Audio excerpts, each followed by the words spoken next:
আজকে মাননীয় additional session জাজ বিশালগড় একটি মামলা চূড়ান্ত রায় প্রদান করেন।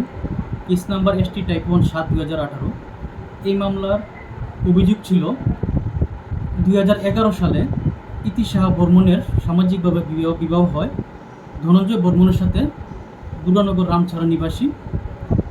পরবর্তী সময়ে এই কেসের আসামি ধনঞ্জয় বর্মন এবং তার মা পারুল বর্মন দুজনে এই ইতি সাহা বর্মনকে নির্যাতন করত এবং 21/5/2015 তারিখ শাশুড়ি পারুল বর্মন ইতি সাহা বর্মনকে গায়ে কেরোসিন ঢেলে আগুন লাগিয়ে হত্যা করে। পরবর্তী সময়ে ইতি সাহা বর্মন জিবি হসপিটালে ভর্তির সময় তার জবানবন্দি দেন এবং পারুল বর্মনের বিরুদ্ধে অভিযোগ করেন। এই সময় ইতি সাহা বর্মন 10 মাসের অন্তঃসত্ত্বা ছিলেন।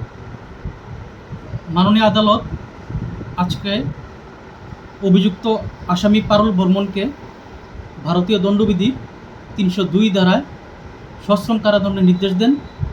অনাদায়ে আরও 50,000 টাকা জরিমানা করেন। অনাদায়ে আরও 1 বছরের সশ্রম কারাদণ্ড ভোগ করতে হবে। এই কেসের তদন্তকারী অফিসার ছিলেন আশালতা দেবনাথ।